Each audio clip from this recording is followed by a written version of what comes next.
this show, I mean, you guys had a lot of, how did this start?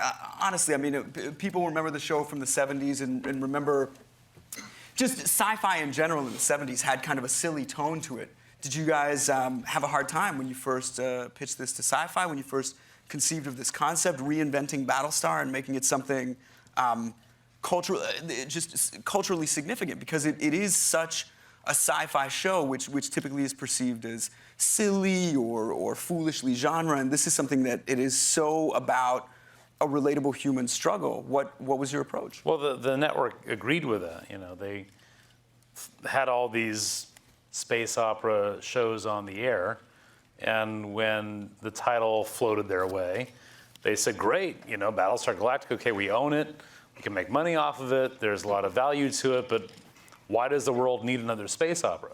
And in a weird way, their agenda and our agenda coincided because we felt the same way. We both were very intrigued and driven by the idea of science fiction as an allegory for our times, as a metaphor for our reality, as something that was deeper and more adult and more sophisticated than just summer action escapism. And it was the very thing the channel, the network needed to rationalize or justify spending all this money on another space opera. So it was a rare, you know, coinciding of producers and network wanting the same thing at the same time, and it was, you know, beneficial in that respect.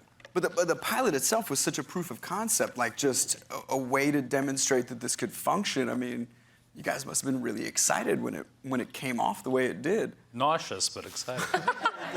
I mean, I remember that the moment that I thought we really had something in terms of its acceptance as a show, because I kind of always believed that the show was good. I just liked it and didn't really care what happened, because I always sort of felt like we had done this thing and we were proud of it and that was enough. But you really still hope against hope that it's going to be successful.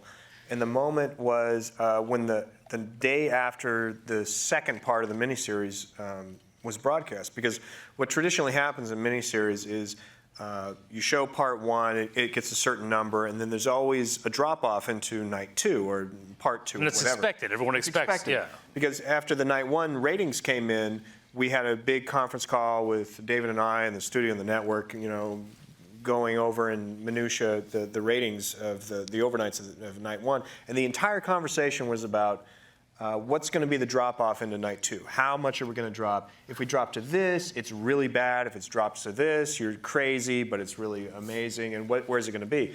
And the day after the second part aired, the number actually went up. And no one had ever experienced anything like this. And there was this sort of like stunned group on the phone talking about, well, I guess that's, I mean, it went up. I mean, how did it go up? Is this a mistake? We were like, how you like me now, man? And that was the moment that I thought, wow, we're really going to make the series and it's really going to work.